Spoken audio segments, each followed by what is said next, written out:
হরে কৃষ্ণ বন্ধুরা, তোমরা সবাই কেমন আছো? আশা করি সবাই ভালো আছো, আমিও ভালো আছি। প্রতি শুক্রবারের মতো এই শুক্রবারেও চলে এসেছি মন্দিরে। এখন কীর্তন হচ্ছে, প্রায় অনুষ্ঠান শেষ। এত সময় ভিডিও করিনি, এখন থেকেই শুরু করলাম ভিডিওটা।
মন্দিরের সব কার্যক্রম শেষ।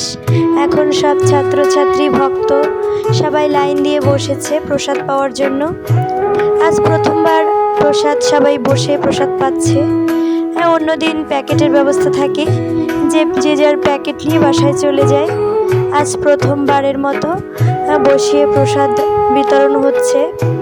মন্দির কর্তৃপক্ষরা আজ ভেবেছে যে এত ভক্ত সমাগম, এদের প্রসাদ পেতে দেখাও একটা সৌভাগ্যের ব্যাপার। তাই জন্য আজ সবাই বসে প্রসাদ পাবে। আমরাও বসেছি প্রসাদ পাওয়ার জন্য। আর এদিকে একটি ছাত্রী, সে কৃষ্ণ গান কীর্তন করছে।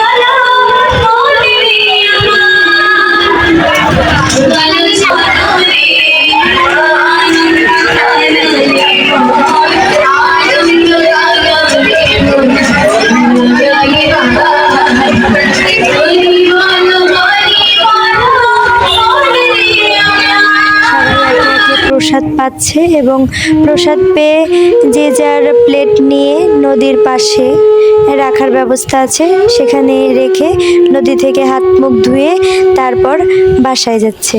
আমরাও নদীতে এসেছি, হাত মুখ ধুয়ে এখন বাসার উদ্দেশ্যে রওনা দিয়েছি, বাসায় চলে যাচ্ছি। মন্দির থেকে বাসায় ফিরে রেডি হয়ে এখন বেরিয়ে পড়েছি, বাগেরহাট যাচ্ছি সবাই। আমরা তিনজনে মিলে আজ বাগেরহাটের অনেক জায়গায় ঘোরার ইচ্ছা আছে। প্রথমেই চলে যাব খান জাহান আলী মাজারে, তারপর ইস্কন মন্দির এবং শেষে বাগেরহাটে মেলা হচ্ছে, সেই মেলা হয়ে তারপর বাড়িতে আসব। বাইরে প্রচুর পরিমাণ রোদ উঠেছে, ছেলে তো পুরো ঘেমে গেছে। সিএনজিতে রয়েছি, বাতাস হচ্ছে, তারপরও ওর গরম লাগছে। আসলে দুপুরবেলা তো, এই জন্য প্রচুর গরম পড়েছে। আজ সারাদিনে বৃষ্টি হয়নি আর ওয়েদারটাও ভালোই রয়েছে। এই জন্য ভাবলাম আজ সবাই মিলে ঘুরে আসি। ওর বাবা বলল আজ ঘুরতে নিয়ে যাবে। এই যে বাগেরহাট প্রায় চলে এসেছি। বাগেরহাট ব্রিজের উপরে এখন আমরা। কচুয়া থেকে বাগেরহাট যেতে প্রায় 45 মিনিট মতো লাগে। প্রায় চলে এসেছি আমরা।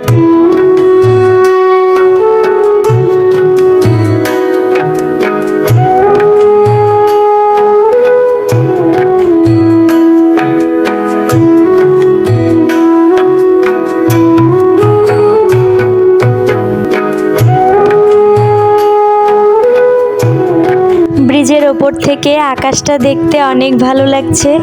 আসলে আকাশ দেখতে আমার এমনিতেই ভালো লাগে, তার মধ্যে এত সুন্দর হাওয়াতে পুরো চুল এলোমেলো হয়ে গিয়েছে।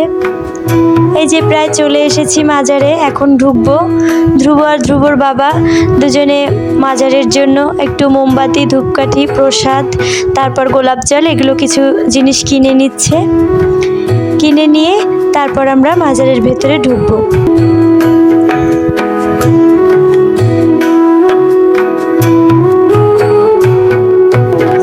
এই যে আমরা মাজারের ভেতর ঢুকছি। দেখো বন্ধুরা কত সুন্দর দেখতে, সত্যি অনেক ভালো লাগে। আগেও যদিও এসেছি, আমি আগেও দুবার এসেছি। এখন প্রথমে চলে যাচ্ছি মাজারের ঘাটে। মাজারের ঘাটের প্রধান আকর্ষণ এখানকার কুমির। আসলে অনেকে বছরের পর বছর এসেও কুমিরের দেখা পায় না, জানি না আজও দেখতে পাবো কিনা। আগের বারও যখন এসেছিলাম তখনও কুমির দেখতে পাইনি। এখানকার কুমির আসলে এত বড় দিঘি, সচরাচর কুমির দেখা যায় না। যদি ভাগ্যে থাকে তাহলেই দেখা যায়, জানি না আজও দেখতে পাবো কিনা। প্রথমেই যাচ্ছি ঘাটে। এখানকার জল অতি পবিত্র। প্রথমেই নেমে জলটা মাথায় দিয়ে নিচ্ছি। আসলে এটা খুবই একটা পবিত্র জায়গা।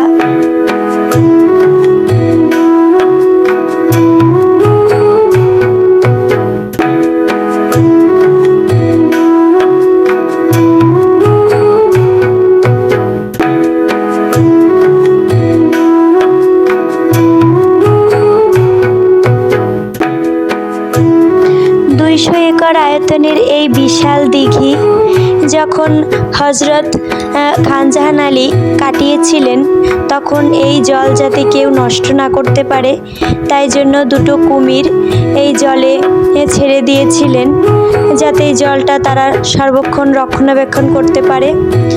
সেই কুমির দুটোর নাম হচ্ছে ধলা পাহাড় এবং কালা পাহাড়। বিভিন্ন মানুষের বিভিন্ন বক্তব্য আছে, এই কাহিনী, বিভিন্ন কাহিনী আছে। শোনা যায় নাকি সেই সময় কোনো দুটো জিনকে ধরে কুমির বানিয়ে এই দিঘির রক্ষণাবেক্ষণের জন্য রাখা হয়েছে। তাদের নামই ধলা পাহাড় এবং কালা পাহাড়। জানি না কতটা সত্য বা কি, লোকমুখে যা শোনা যায় সেটাই শুনেছি। এদিকে প্রচুর পরিমাণ মেঘ করে এসেছে। হঠাৎ করে খুবই বৃষ্টি নামছে। আমরা ভেবেছিলাম যে চলে যাব এখনই, কিন্তু যাওয়ার উপায় নেই, বৃষ্টিতে আটকে পড়েছি। বৃষ্টিতে দেখতে আরও ভালো লাগছে দিঘিটি। তাই এখানে যে বিশ্রামালয় আছে, সেই বিশ্রামালয়ের এখানে আমরা সবাই দাঁড়িয়ে আর কি, বৃষ্টিতে যাতে না ভিজি এখানে দাঁড়িয়েই ভিডিও করছি। হঠাৎ শুনলাম যে কুমির আসছে, তাই এগিয়ে যাচ্ছিলাম। ওই যে বন্ধুরা দেখো কুমির আসছে, এত দূর থেকে আসলে ভালো দেখা যাচ্ছে না, কুমির আসছে। তাই আমরা সবাই বৃষ্টিকে উপেক্ষা করেই সবাই চলে এসেছে এগিয়ে দেখার জন্য। সব দর্শক আর কি ভিড় জমিয়েছে কুমিরকে এক নজর দেখার জন্য। এই যে কুমির পুরো চলে এসেছে সামনে, এত ভিড় ঠেলে সামনে যাওয়াই একটা বিপদ। কিন্তু এই কুমিরের একটা অলৌকিক, যে এমনিতে কুমির হলো একটি হিংস্র প্রাণী, কিন্তু এখানকার কুমির শোনা যায় যে কখনোই কারোর প্রতি হিংসাত্মক আচরণ নাকি করে না। মাথায় অনেকে হাত বুলায়, তারপরও নাকি কখনো হিংসাত্মক আচরণ করতে দেখা যায়নি। এখন আমরা কুমির দেখে কিছু সময় এখানে দাঁড়িয়ে কুমির দেখছিলাম আর ভিডিও করছিলাম। এদিকে বৃষ্টিও থেমে গেছে, তাই আমরা সবাই এবার বেরিয়ে পড়লাম, যেহেতু বিকাল হয়ে গেছে। একটা দোকানে ঢুকলাম এই ছেলের জন্য একটু খেলনা কেনার জন্য, ওর জন্য একটু টেডি বিয়ার কিনে নিয়ে তারপর আবার বেরিয়ে পড়েছি। এখানে আসলে দুপাশে অনেক দোকান। এখন চলে এসেছি রাধা গোবিন্দ মন্দির বাগেরহাটে। বাগেরহাটের এই ইস্কন মন্দিরটা অনেক সুন্দর, অনেক ভক্ত সমাগম হয় এখানে। ইস্কন মন্দিরে কিছু সময় দাঁড়িয়ে এখানে প্রসাদ পেয়েছি। প্রসাদ পেয়ে তারপর চলে এসেছি মেলায়। 1 মাস যাবত যে মেলা চলছে বাগেরহাটে, বাণিজ্য মেলা, এই বাণিজ্য মেলাতেই এসেছি। আশেপাশের দোকানগুলো দেখছিলাম। এদিকে গুড়ি গুড়ি বৃষ্টি পড়ছে। তারপর ছেলে বলল যে একটু ও ঘোড়ায় চড়বে, তাই মেলার থেকে এখন ঘোড়ার দিকে যাচ্ছি। এক সাইড থেকে আর এক সাইড যেতেও অনেকটা সময় লাগে। অনেক দোকান বসেছে মেলায়। সব থেকে ভালো লাগছিল ফুলের দোকানগুলো, খুব ভালো লাগে দেখতে। এইদিকে আবার নৌকা, তারপরে কফি স্টল, তারপরে সার্কাসের জায়গা, তারপর পেরিয়ে চলে এসেছি ঘোড়ার এইখানে। ওকে ঘোড়ায় উঠিয়ে দিয়েছি, ঘোড়া চড়ছে।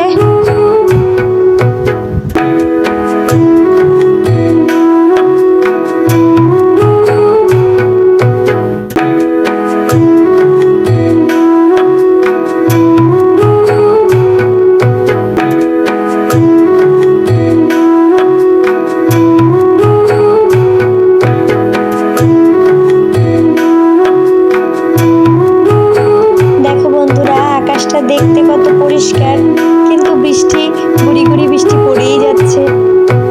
এদিকে আকাশটা দেখতে সুন্দর লাগছে। এক সাইডে দেখো কত সুন্দর সূর্যাস্ত হয়েছে, তাই জন্য এক পাশটা অনেক ভালো লাগছে দেখতে। আর ওদিকে দূরে নৌকা, অনেকে নৌকায় উঠেছে, নৌকা চড়ছে। আর এদিকে বাচ্চারা, অনেক বাচ্চারা তো ঘোড়ায় উঠতে গিয়ে কান্না করছে। তারপর এখন বাড়ির দিকে যাচ্ছি। প্রচুর পরিমাণ টায়ার্ড হয়ে গেছি। আসলে কোনো কিছু ঘোরা মানে একটা শাস্তির ব্যাপার, মজা করতে গেলে আর কি সাজা হয়ে দাঁড়িয়েছে। তারপর এখন বাড়িতে যাব, বাড়িতেও অনেক কাজ রয়েছে। এই যে বাসায় ঢুকছি, বাসায় ঢুকতে এখন প্রচুর পরিমাণ টায়ার্ড লাগছে, কিন্তু এখনও রান্না করতে হবে। পুজো, মালা জপ সবই বাকি রয়েছে। এখন গিয়ে বেশি কিছু রান্না করব না, প্রথমে একটু আলু ভাজি আর ডাল করব, এটা দিয়েই ছেলেকে খাওয়াবো। তারপর মালা জপ করব, পুজোও বাকি রয়েছে। রান্নাটা আগে শেষ করছি। ওকে বন্ধুরা, আজ এখানেই শেষ করছি। সবাই ভালো থেকো। হরে কৃষ্ণ। আর যদি ভিডিওর কোথাও একটি ভালো লেগে থাকে তাহলে অবশ্যই একটা লাইক করে চ্যানেলটি সাবস্ক্রাইব করে দিও।